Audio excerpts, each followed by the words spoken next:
Hello everybody, welcome back to Tom Reads Things. My name's Tom, I hope you're all very well and welcome to another Vlogmas. I'm running out of ways to say welcome back to another Vlogmas video. So today what I thought I would do is my version of a bookish Christmas gift idea.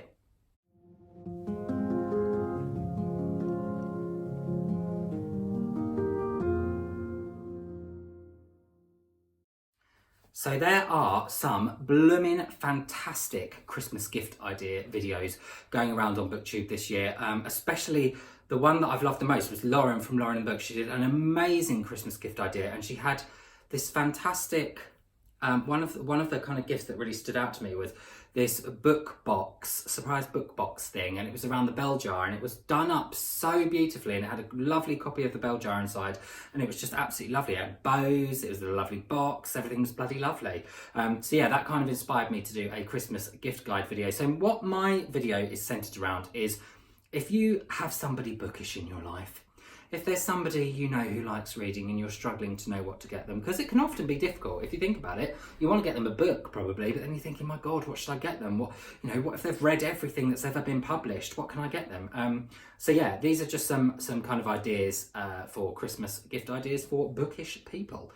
So the first one, I don't think you can go wrong with a good old-fashioned voucher. Now this might seem like a bit of a cop-out, but I don't think it's a cop-out. I think it's a great idea, because then that person can go and choose what they want to buy, and they can always look back at what they bought and think, good golly gosh, that person bought me a gift voucher and I got this with that gift voucher, and now I always think of them when I read it.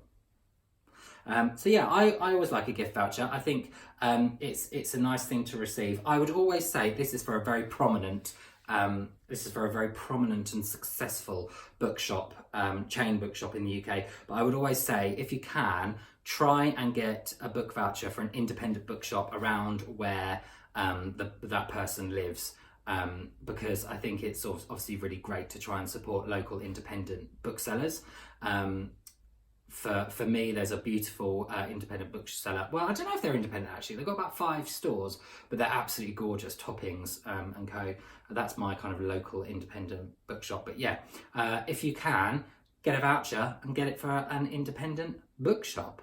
My next suggestion would be a short story collection around a theme that person absolutely loves. So rather than committing to a kind of whole novel around a kind of area that person is interested in, you can buy them a short story collection, because then they can dip in and out of the short stories. Some they might like, some they might not. You're not putting yourself at risk there. And if it's around a theme that they find really interesting, then I'm sure they will absolutely love it. So this one is dog stories that my friend Sarah got for me a couple of years ago, and I absolutely love it. I love dogs, in case you hadn't noticed, and I also love books. So this was fantastic. It's got, I think actually it opens with a story about a poorly Labrador, and I just read it and looked at Harry and nearly cried. So yeah, I think a short story collection around a theme that the person you're buying for is really interested in. So for example, if they're really interested in travel, you could buy a short story collection around travel, or if they're really interested in cooking, you could buy a short story collection around cooking or food or something like that. So yeah, I think this is a great gift idea. The next gift idea that I have is some bookish paraphernalia. So for me, this is represented by these wonderful, I don't know if you can see it properly, these wonderful bookmarks, which are kind of different from your ordinary bookmarks. They're not long and thin bookmarks. They're sort of bookmarks that you put over the top of a page. And these ones, because my friend Sarah got me for these again a couple of years ago, but for me, because I love classics, she got me these. And you've got a Charlotte Bronte one, a Charles Dickens one, a Jane Austen one, and a William Shakespeare one. Now, then, let's have a look. There's a little quiz on the back. There's a quote from each of these authors, and you have to tell me what book or play it is from. So, first, Jane Austen. I wish, as well as everybody else, to be perfectly happy, but like everybody else, it must be in my own way. You've got 5 seconds to tell me what book that's from. It's from Sense and Sensibility. Well done if you got that right. The next one is Charles Dickens. So he says, a wonderful fact to reflect upon, that every human creature is constituted to be that profound secret and mystery to every other. Ready? It's A Tale of Two Cities. Never read that one, actually. The next one is Charlotte Bronte. So the quote from Charlotte Bronte is, "Rapidly, merrily, life's sunny hours flit by, gratefully, cheerily, enjoy them as they fly."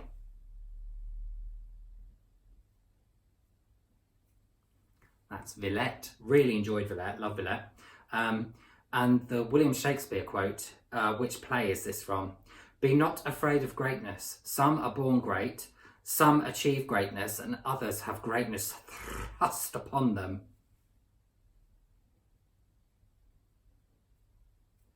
It's Twelfth Night. So yeah, I really like these. Sorry, thanks for indulging me there for a bit. I really like these bookmarks, and I think they're a fantastic bookish gift. The last bookish gift is an actual book, and it's something, maybe it's just personal to me, but I think it's always really interesting to receive, because I don't actually read a lot of non-fiction. I think it's really interesting to receive a non-fiction book around a theme or a subject matter that you're really interested in, because I always think I would never go into a bookshop and buy a non-fiction book. All the non-fiction books I own, bar two actually, are books that have been given to me, and I've always really enjoyed them. So for me, this is represented by this book here. So you may not know it to look at me, but I'm actually really interested in, one of my other interests other than books is nutrition and the effects of nutrition on the human body. And this is a book by Colin Campbell, and he wrote this. It's basically based. It's the output of a huge amount of research that he did. It was the biggest. It's the biggest scientific study it's the biggest independent scientific study into nutrition and its effects on the human body that has ever been put together. So it's so interesting. They did a huge case study in China, looking at urban China and rural China, and the effects that the different nutritional values that those people were getting into their bodies had on their longevity and their health and things like that. So it's so interesting. I never would have gone into a bookshop and picked this up though, but I'm so glad that somebody bought it for me. I think it was my sister that bought it for me. And I absolutely love it. It's so interesting. So yeah, that's another idea, is to get a non-fiction book around a theme or a subject that that person really likes. So thank you very much for joining me. I will be back again tomorrow with another Vlogmas video. Thanks very much. Bye.